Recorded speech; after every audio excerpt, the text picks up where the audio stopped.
18 தர்பார் வந்துட்டாயா. வணக்கம் மக்களே, இது நியூஸ் 18 தர்பார். வழக்கமாக உங்களுக்காக எடுத்து வச்சிருக்கக்கூடிய பல்வேறு விஷயங்களோட இன்னைக்கு புது விஷயங்களாகவும் எடுத்து வச்சிருக்கிறோம்.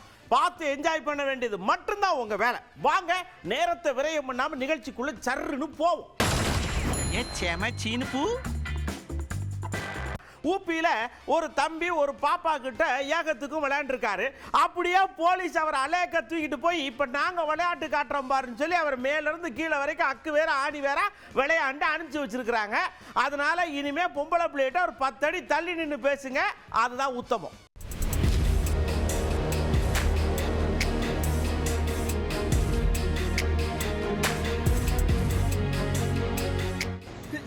गलती हो गई, अब ना करूँ ऐसा, मुझे माफ कर दो, अब ना करूँ बता. டேய், இங்க இருந்த வண்டி எங்கடா? அந்த வண்டிக்கு மேலதானே பஸ் நிக்குதுன்னு ஒரு காமெடியில சொல்லுவாங்கல்ல, அதே மாதிரி ஆந்திராவில் ஒருத்தர் இப்படித்தான் வண்டியில தண்ணியை போட்டு பேர்பார் போல் இருக்கு. எதுக்கு அந்த கார் மேல நங்குடு முத்த, இவர் போய் காருக்குள்ள மேல உட்கார, இவர் பைக்கு அடியில சொருக, கடைசியில வண்டி எங்கடான்னு தேடுற மாதிரி ஆகி போச்சு.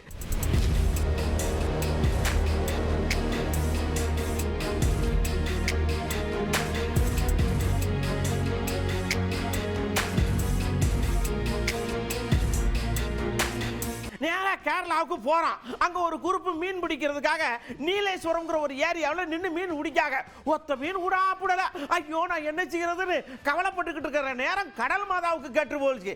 இந்த தாரன்னு சொல்லி அள்ளி கொண்டு முளமுளமுளன்னு கரையில ஓட பிறக்க முடியலைங்க.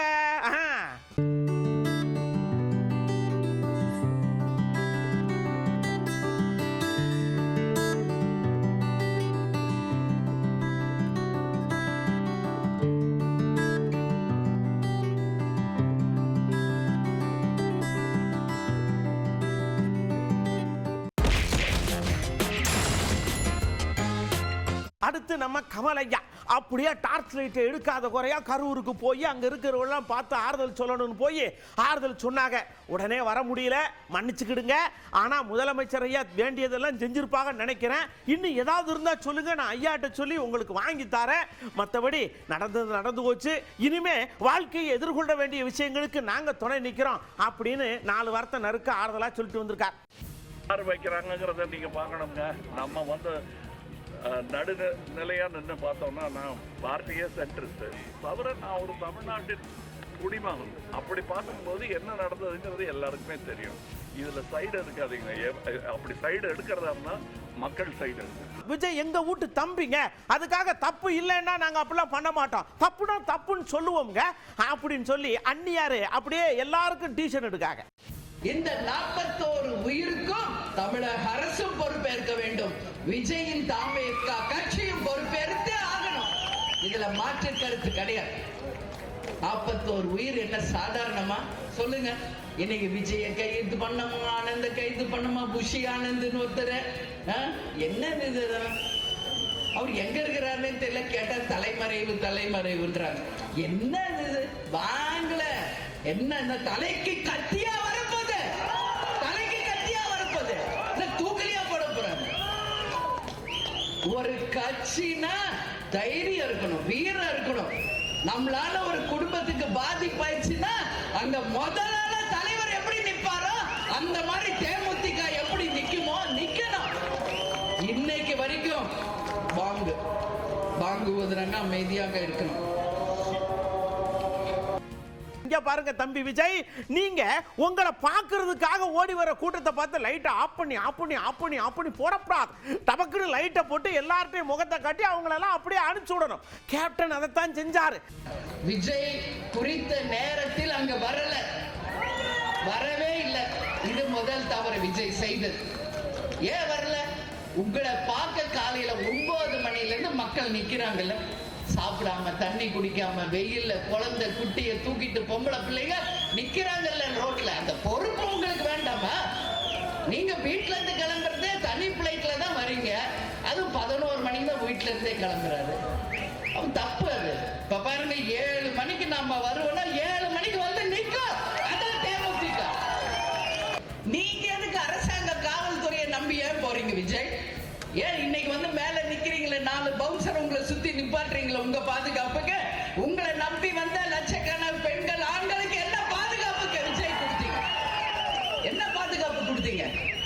பஸ்ஸுக்குள்ள உள்ள பூந்துக்கிறாரு, ஏதோ கூண்டுக்குள்ள பூந்துக்கிற மாதிரி. ஒரு சின்ன கண்ணாடி அது வழியா அப்படி எட்டி பாக்குறாரு. என்ன ஓ மக்கள் தானே, உன்னைய தானே பார்த்து வந்திருக்காங்க, நில்ல மேல நில்ல ஒரு 4 மணி நேரம், என்ன போயிடும் என்ன போயிடும். உன்னை பார்க்க 9 மணில இருந்து நிக்கிறாங்கல்ல ஜனம், ஒரு வாங்கல அங்க ஸ்டார்டிங் பாயிண்ட்ல இருந்து நின்னுகிட்டு வாங்கல, மக்களை பார்த்து கையாட்சி கும்பிட்டுக்கிட்டே வாங்க. உள்ள பூந்துக்கினா அந்த நேரத்துல வெளியே வந்தா உங்களை பாக்குறன்ற எல்லாம் மேல வந்து விழுகுறாங்க. அடுத்து நம்ம அண்ணன் திரும்ப அண்ணன் வரார். அவர் கொஞ்சம் யோசனையிலே இருந்தார். என்னன்னே யோசனைன்னு கேட்டா, இல்ல தம்பி, நான் இந்த விஜயோடைய சம்பவத்தை வச்சு சுத்தி சுத்தி பார்க்கிறேன், எல்லாரும் தாங்குற மாதிரி தாங்குறாங்க, கூட்டணிக்குள்ள இழுக்கிறாங்களா அப்படின்னு பார்த்தா அதுவும் இல்லை. ஆனா ஏன் எல்லாரும் சுத்தி அவரே ரவுண்டு கட்டுறாங்க, என்ன நடக்கும் அப்படின்னு நான் யோசிச்சுக்கிட்டு இருக்கிறேன் தம்பி. ஒன்னும் புலப்படல, ஆனாலும் சில பல விஷயங்கள் தெரிஞ்சிருக்கு அப்படின்னு அண்ணன் சொல்றாரு. பாஜக விஜய் அவர்களோடு கூட்டணி வைத்துக் கொள்ள வாய்ப்பில்லை என்பது என்னுடைய புரிதல், என்னுடைய நம்பிக்கை. விஜய் அவர்களை ஒரு கருவியாக பயன்படுத்தி திமுக மற்றும் திமுக தலைமையிலான மதசார்பற்ற முற்போக்கு கூட்டணிக்கு எதிராக அரசியல் செய்வதே அவர்களின் நோக்கம். குறிப்பாக இஸ்லாமியர், கிறிஸ்தவர் உள்ளிட்ட சிறுபான்மையினரின் வாக்குகளை சிதறடிக்க வேண்டும், அதற்கு விஜய் பயன்படுவார் என்று பாஜக நம்புகிறது. அதன் அடிப்படையில் தான் அவர்கள் காய்களை நகர்த்துகிறார்கள், வலிந்து ஆதரவு நல்குகிறார்கள். தன் அரசியல் எதிரி திமுக, கொள்கை எதிரி பாஜக என்று விஜய் அறிவித்த நிலையிலும் கூட, கொள்கை எதிரி என்கிற இடத்திலே பாஜகவை வைத்திருக்கிற நிலையிலும் கூட வலிந்து விஜய் அவர்களுக்கு ஆதரவு தருவது இந்த அடிப்படையில் தான் என்று நான் கருதுகிறேன். விஜய் அவர்களை சுதந்திரமாக சிந்திக்கவும் செயல்படவும் அவர்கள் அனுமதிக்க மாட்டார்கள், அனுமதிக்கவில்லை என்பது என்னுடைய கருத்து. நேரட்டிவ்லாம் இல்லை, அதுதான் உண்மை. கற்பனையாக யாரும் சொல்லலை, கதையாக யாரும் கட்டுக்கதை பண்ணலை, யாரும் யூகத்தில் பேசலை. பாஜகவுக்கு ஒரு அரசியல் நோக்கம் இருக்கிறது. தமிழ்நாட்டில் அவர்களால் இன்னும் வேரூன்ற முடியாத நிலையில் அவர்கள் படாதபாடு பெற்றுக் கொண்டிருக்கிறார்கள். பிற மாநிலங்களில் அவர்களுடைய சித்து வேலைகள் ஈடுபடுகின்றன, தமிழ்நாட்டில் ஈடுபடவில்லை. அதற்காக பலரை தங்களின் பிரதிநிதியாக வெவ்வேறு முகமூடிகளை போட்டுவிட்டு இறக்கி விடுகிறார்கள். ஒருத்தர் பொது வாழ்வில் இருக்கிறாரு, திடீர்னு அவருக்கு ஒரு இடர்பாடு வருது, அந்த நேரத்தில் நாங்க கை கொடுத்து தூக்கலைன்னா நாங்க ஏன் பொது வாழ்வில் இருக்கணும்? நாளைக்கு உங்களுக்கே ஒரு விஷயம்னா நான் ஓடி வருவேன், கூப்பிட்ட குரல் இல்ல, கூப்பிடாத குரலுக்கே ஓடி வருவேன் அப்படின்னு சொன்னது யார் தெரியுமா? நம்ம அண்ணாமலை அண்ணாச்சி. அண்ணா, கரூர் விவகாரத்தை பொறுத்தவரை நாம் ஒரு விஷயத்தை புரிந்து கொள்ள வேண்டும். திரு விஜய் அவர்கள் மீது வழக்கு போட்டு அக்யூஸ் நம்பர் 1 அப்படின்னு அது கேஸே நிற்காதுங்கண்ணா. கொஞ்சமாவது சட்டம் தெரிந்த யாராக இருந்தாலும் கூட சொல்லுவாங்க, அவங்க நீங்கள் புக்கே பண்ண முடியும். அல்லு அர்ஜுனுடைய கேஸ் ஹைதராபாத்தில் இதே தான் ஆச்சு, அதே தான் நடக்கும். சும்மா இவங்களுடைய அரசியல் ஆசைக்காக கைது பண்ணலாம், ஒரு இரவு சிறையில் வைக்கலாம், அடுத்த நாள் பெயில் கிடச்சி 10 மணிக்கு வெளியே வந்துடுவாங்க. இதெல்லாம் சின்ன பிள்ளைகள் விளையாடுகின்ற ஆட்டத்திற்கு சமம். இன்னைக்கு அரசு உறுதியாக இருக்கிறாங்கன்னா யார் தவறு செய்தார்களோ நடவடிக்கை எடுக்கணும். அதிகாரிகள் ஆரம்பித்து டிவிகே கட்சியினுடைய அடிமட்ட நிர்வாகிகள் யாராச்சும் இருக்கிறாங்க, பர்மிஷன் வாங்கினவங்க, அவங்க பக்கம் தப்பு இருக்கா அவங்க. அதே போல அதிகாரிகளும் கூட பர்மிஷன் கொடுத்தவங்க சரியா கொடுத்தாங்களா, இவங்க தான் சம்பந்தப்பட்டவங்க. நிகழ்ச்சி அனுமதி கிடைத்த பிறகு நீங்க யாரை வேணாலும் கூப்பிடலாம். ஏன் முதலமைச்சர் போகக்கூடிய நிகழ்ச்சி எத்தனையோ இந்தியாவில் நடக்குது. அப்போ ஒரு பர்மிஷனும் முதலமைச்சருக்கு தெரிஞ்சிருக்குமாங்கன்னா தெரிஞ்சிருக்காது. பிரதமர் வரக்கூடிய நிகழ்ச்சிக்கு தெரிஞ்சிருக்குமா? தெரிஞ்சிருக்காது. நம்பிக்கையில் வர்றாங்க. அதனால முதல்ல இருந்து சொல்லுகின்றேன், தமிழக வெற்றி கழகத்தின் மீது தவறு இருக்கா? தவறுகள் இருக்கு, சில விஷயத்தை சரியா அவங்க செஞ்சிருக்கணும். ஆனா விஜய் அவர்களை குற்றவாளியா நீங்க மாத்தினா முடியவே முடியாது, அது வாய்ப்பே இல்லை. அதனால அது அரசியலுக்காக சில பேர் பேசுறாங்க. அதனால திருமாவளவன் அவர்கள் பாராளுமன்ற உறுப்பினர். நாளைக்கு திருமாவளவனுடைய கட்சியில இதே போல நடந்திருந்தாலும் கூட நடக்கக்கூடாது. ஒருவேளை நடந்திருந்தாலும் கூட அப்போ நான் திருமாவளவனுக்கும் டிஃபெண்ட் பண்ணுவேன். காரணம், அவர் மீது போய் கைது பண்ணுவீங்களா? விடுதலை சிறுத்தைகள் கட்சியினுடைய தலைவர் திருமாவளவன் தான் பொறுப்புன்னு இல்லைங்கண்ணா, ஆர்கனைசர்ஸ் பொறுப்பு. அதனால் திருமாவளவன் அவர்கள் இன்னைக்கு பார்க்குறாரு, அவருடைய கட்சியிலிருந்து பெருமளவில் மக்கள் வெளியேறுவதை கண்கூட அவங்க பார்க்குறாங்க, வேறு வேறு கட்சிக்கு போகிறாங்க. அந்த எரிச்சல்ல மட்டும்தான் திருமாவளவன் அவர்கள் வயிற்றெரிச்சல்ல அவர் வெளியே திடீரென்று விஜய் அவங்களை பற்றி தாக்குறதோ, மத்திய அரசின் மீது தன்னுடைய விமர்சனத்தை கடுமைப்படுத்தி இருப்பதோ அப்படித்தான் நான் பார்க்குறேன். இரண்டாவது, அண்ணன் கேட்ட மாதிரி நாங்கள் யாருமே எங்கள் தமிழக வெற்றி கழகத்தையோ திரு விஜய் அவர்களையோ ப்ரொடெக்ட் பண்ண வேண்டிய கடமை எங்களுக்கு கிடையாதுங்கண்ணா. ஆளுநரையா உங்களை என்ன பண்ணாங்க? நீங்க உங்க சேர்ல உட்காந்துருக்கீங்க, அங்க இருந்துட்டு அவரை சுரண்டிக்கிட்டே இருக்கீங்க. அவர் என்ன பேசினாலும் குத்தம்கிய, பேசலைனாலும் குத்தம்கிய, ஏங்க இப்படி பண்றீங்க அப்படின்னு முதலமைச்சர் ஐயாவை பார்த்து நம்ம அண்ணாமலை அண்ணாச்சி கேட்காரலா? அன்னைக்கு இந்தியா முழுவதும் நீங்க பாருங்க, எதிர்க்கட்சியாக இருந்தாலும் கூட எப்படி மத்திய அரசை பயன்படுத்தி அந்த மாநிலத்தினுடைய வளர்ச்சிக்கு மத்திய அரசை அருகில் வைத்துக் கொள்ள வேண்டும் தான் எல்லாமே பார்க்குறாங்க. ஆனால் தமிழகத்தில் மட்டும்தான் மத்திய அரசை எதிரியாக கருதி நம்முடைய முதலமைச்சர் அவர்கள் பேசக்கூடிய பேச்சுக்கள். ராமநாதபுரம் போகிறாங்க, மீனவ நண்பர்களை சந்திக்கிறாங்க, சம்பந்தமே இல்லாமல் அவர்கள் செய்த தப்பை மறைப்பதற்காக கச்சத்தீவை பற்றி பேசுகிறாங்க. ஆரோக்கியமாக எந்த விஷயத்தையும் இதுவரை பேசாமல் எல்லாத்தையும் மத்திய அரசு மேலே தூண்டி விடுறாங்க. ஆளுநர் அவர்கள் கேட்கக்கூடிய கேள்விகள் சரிதான். தமிழ்நாடு யாருக்கு எதிராக போராடும்னு கேட்டிருக்கிறாங்க. இன்னைக்கு அவங்க போராடி ஆளுநரை மாற்ற முடியுமா? இல்லை ஆளுநர் என்கின்ற ஒரு பொறுப்பை இல்லாமல் செய்துவிட முடியுமா? முடியாதுங்கண்ணா. அதனால திராவிட முன்னேற்ற கழகத்தை பொறுத்தவரை மக்களை வேண்டுமென்றே தூண்டிவிட்டு மக்களிடம் ஒரு போராட்ட மனநிலையை தேவையில்லாமல் உருவாக்குறாங்க. இது ஒரு ஆளும் கட்சி செய்ய வேண்டிய வேலையே இல்லை. ஆளும் கட்சி எல்லாவற்றையும் அனுசரித்து தான் போகணும். அதனால் கவர்னர் அதன் அடிப்படையில் கேள்வி கேட்டிருக்கிறாங்க. அதனால் முதலமைச்சர் அவர்கள் மறுபடியும் கவர்னர் மீது கேட்குறாங்க. இது நம்மளுடைய நாட்டுக்கு நல்லதில்லை. தொடர்ந்து ஒரு முதலமைச்சர் கவர்னரை தொடர்ந்து சீண்டி கொண்டிருப்பது தமிழகத்திற்கு நல்லதல்ல என்பதும் எங்களுடைய கருத்து. உச்ச நீதிமன்றமே கூப்பிட்டு இப்படி இருங்கன்னு லெப்ட் அண்ட் ரைட்ல உங்களுக்கு பாடம் எடுத்துச்சு. கேட்க மாட்டீங்க. மக்கள் கிட்ட இணக்கமா இருக்க மாட்டீங்க. நீங்க எப்ப பார்த்தாலும் உங்க பிஜேபிக்கு மட்டுமே அப்படியே இருந்தா எப்படி தம்பி அப்படின்னு அவரு கேட்க. அவர் திரும்ப இப்படியே பேசி வருகிறார். இது வழக்கமான ஒன்றுதான், வாடிக்கையான ஒன்றுதான். நீதிமன்றமே அவரை கண்டிக்கும் அளவுக்கு அவர் அதிகார வரம்புகளை மீறி தொடர்ந்து செயல்பட்டு வருகிறார். தமிழ்நாடு முதலமைச்சர் அவர்கள் ஆளுநருக்கு உரிய பதிலடி கொடுத்திருக்கிறார். இனிமேலாவது அவர் இதுபோன்று அரசியல் பேசுவதை கைவிடுவார் என்று நம்புகிறேன். அங்கிட்டு இருந்து இன்னொரு ஆளு குடுன்னு ஓடியாரார். நம்ம முருகன் என்னாச்சு தான் ஆளுநர் என்னையா தப்பு பண்ணாரு, எதுக்கு நீங்க அவரை போட்டு இப்படி கேட்டுக்கிட்டு இருக்கீங்க? அவர் ஏதாவது பண்ணாருன்னா பரவாயில்ல அப்படின்னு சொன்னதோட இல்லாம ஏதாவது உங்களுக்கு தெரிஞ்சா நீங்க கண்டிப்பா சொல்லுங்க அப்படின்னு நம்ம கிட்ட கேட்கலாம். மாண்புமிகு கவர்னர் மரியாதைக்குரிய திரு ஆர்.என். ரவி அவர்கள் திமுகவினுடைய ஊழல்களுக்கு ஒரு மிகப்பெரிய தடையாக இருக்கிறார். திமுக எப்ப பார்த்தாலும் ஏதாவது ஒரு ஃபைலை அவருக்கு அனுப்புறது, அதுக்கு அவர் ஒப்புதல் கொடுக்காதது, அதனால அவரை ஒரு மிகப்பெரிய ஒரு எதிரியாக அவர்கள் சித்தரித்துக் கொண்டிருக்கிறார்கள். மாண்புமிகு கவர்னர் திரு ஆர்.என். ரவி அவர்கள் சிறப்பாக பணி செய்து கொண்டிருக்கிறார்கள். மத்திய அரசாங்கத்தில் கூட இணைந்து மத்திய அரசாங்கத்தின் மூலமாக பல்வேறு திட்டங்கள், இப்போ காசி தமிழ் சங்கமம், அதெல்லாம் மாண்புமிகு கவர்னர் அவர்கள் ஒருங்கிணைந்து இந்த நிகழ்ச்சியை ஒவ்வொரு வருடமும் கூட அவர் தொடங்கி வைத்துக் கொண்டிருக்கிறார்கள். நேற்றைக்கு கூட வள்ளலார் நிகழ்ச்சியில சிறப்பான நிகழ்ச்சி நடந்து கொண்டிருக்கிறது. இப்படி அவர் ஒரு மாண்புமிகு கவர்னர் அவர்கள் தமிழக அரசாங்கம் அவர்கள் மேல ஒரு வன்மத்தை தான் திணித்துக் கொண்டிருக்கிறார்கள் என்பதை காட்டிக் கொண்டிருக்கிறார். அடுத்து நேரம் நம்ம அன்புமணி ஐயா விறுவிறுன்னு வந்தாங்க. ஐயா எனக்கு நெஞ்சு வலிக்குதுயா. ஐயா உங்க அப்பாவுக்கு தானே அப்படின்னு கேட்டாங்க. அவங்க ஆஸ்பத்திரியில நல்லா இருக்காங்க, பூரண குணமடைஞ்சிருக்கிறாங்க. என்னுடைய நெஞ்சு வலிக்கு என்ன காரணம் தெரியுமா? 10.5% இடஒதுக்கீடு இன்னும் வரலையே. இதே முதலமைச்சர் சட்டமன்றத்திற்குள்ள ஜாதிவாரி கணக்கெடுப்பு மாநில அரசு மட்டும்தான் எடுக்க முடியும், மத்திய அரசுக்கு அதிகாரம் இல்லை என்று ஒரு பொய்யை மீண்டும் மீண்டும் சொல்லியிருக்கின்றார் முதலமைச்சர் அவர்கள். இது எவ்வளவு பெரிய பொய், எவ்வளவு பெரிய ஏமாற்றம், சமூக அநீதி. இந்தியாவில் 7 மாநிலங்களில் ஜாதிவாரி கணக்கெடுப்பு எடுத்து முடிச்சிட்டாங்க. ஆனால் தமிழ்நாட்டில் மட்டும் அதிகாரம் இல்லை என்று ஒரு பொய்யை மீண்டும் மீண்டும் சொல்லி இப்ப அதற்கும் அந்த பொய்யின்னு 100 விழுக்காடு முதலமைச்சர் பொய் சொல்கின்றார் என்று கர்நாடகா உயர்நீதிமன்றம் தெளிவான தீர்ப்பை வழங்கியிருக்கிறது. கர்நாடகாவில் 10 ஆண்டுகளுக்கு 2வது முறை ஜாதிவாரி கணக்கெடுப்பு நடத்தியிருக்கிறாங்க. ஜாதிவாரி கணக்கெடுப்பு நடப்பது இது ஜாதி பிரச்சனை கிடையாது, தமிழ்நாட்டினுடைய சமூக நீதி பிரச்சனை. தமிழ்நாட்டில் உள்ள அனைத்து சமூகங்களுடைய நிலை, சமூக பொருளாதார கல்வி பின்தங்கிய நிலை எடுப்பதுதான் ஜாதிவாரி கணக்கெடுப்பு. அதை எடுத்து அதுக்கேற்ப நடவடிக்கைகள் ஈடுபட வேண்டும். இடஒதுக்கீடு அல்லது அரசு நலத்திட்டங்கள் போன்ற நடவடிக்கைகள் எடுத்து இந்த பின்தங்கிய சமூகங்கள் எந்த சமூகம் இருந்தாலும் சரி அதை முன்னேற்றுவதுதான் அரசினுடைய கடமை, அதுதான் சமூக நீதி. ஆனால் சமூக நீதி பற்றி வெற்று ஆக பேசிக் கொண்டிருக்கின்ற முதலமைச்சர் ஸ்டாலின் அவர்களும் திமுகவுக்கும் நிச்சயமாக மக்கள் பாடத்தை புகட்டுவார்கள்.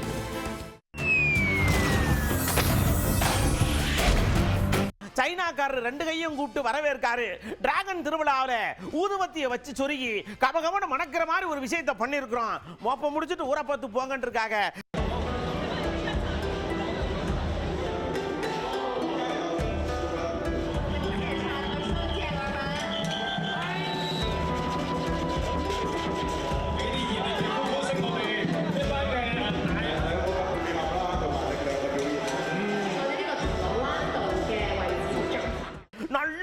அன்னைக்கு நல்லா வட்டமா ரொட்டியை செஞ்சு அந்த ரொட்டியை பார்க்கும் போதே நமக்கு வயிறு கபகபன்னு பசிக்க வெட்டி கொடுக்க நாம சாப்பிட அழகிய உலகத்துல அட்டகாசம் போங்க.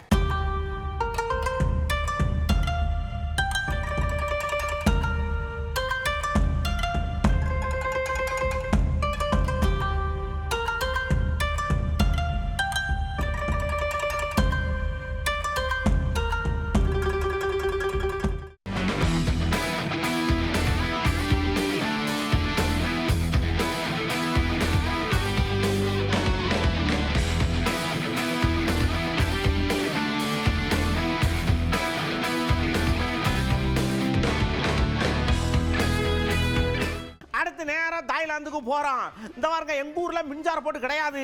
எங்க ஊர்ல எறும்பு மணி தான் இருக்கு. ஆனா மின்சார போட்ட விட இது எப்படி போகுதுன்னு மட்டும் பாருங்க அப்படின்னு ஏறி உட்காந்து சடக்கடி சடக்கடி சடக்கடின்னு குதிரை விட வேமா போறாங்க.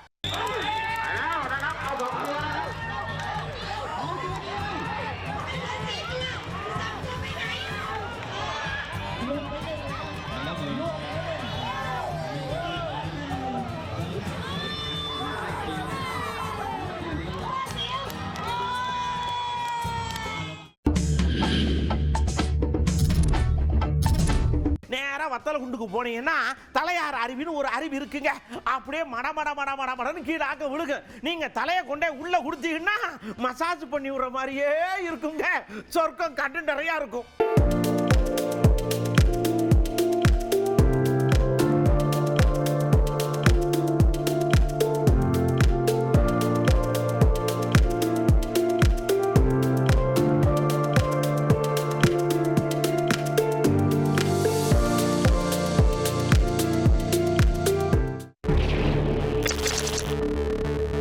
ஒரு பைய வண்டி வாங்கி கொடுத்துப்பா அவளுக்கு. அவன் என்ன பண்ணிருக்கான், வண்டி எடுத்துட்டு சரட்டு சரட்டு சரட்டு சரட்டுன்னு போயிட்டு வாரா. என்னத்துக்கு போனா ஏன் போனான்னு இப்ப அழைச்சி பிடிச்சி தேடிக்கிட்டு இருக்காங்க.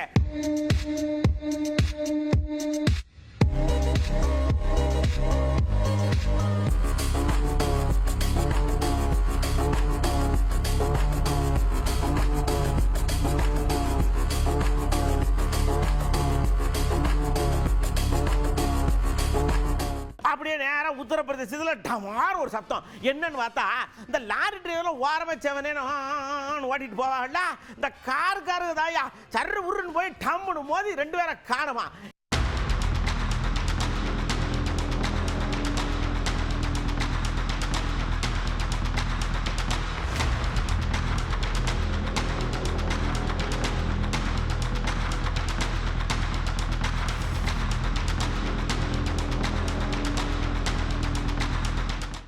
மேற்கு வங்கத்துல மழையோ மழை பெய்யுது, தண்ணியோ தண்ணி போகுது. சரி நாம போய் நின்று அப்படி ஏதாவது கொடுத்து ஆறுதல் சொல்லிட்டு வரும்னு ஒரு பாஜக எம்பி போயிருக்காப்புல ஓடு இருக்கு. அவரை வெள்ளத்தை விட மோசமா போட்டு குத்தி விட்டாங்க. இப்ப அவரை காப்பாத்தி கூட்டி வந்திருக்காங்க. ஆமா அங்க போய் ஏதாவது வாயக்கைய விட்டீங்களோ?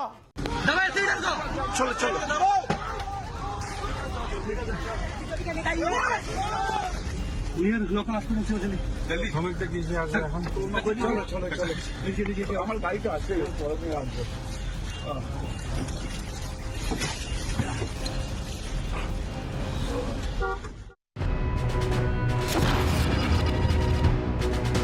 அப்பாடா எவ்வளவு நாள் காத்து கிடந்தது வருதுப்பா. டப்பு டப்பு டப்புன்னு வெடிக்க போகுது. புது துணி, அதிரசம், லட்டு, முறுக்கு.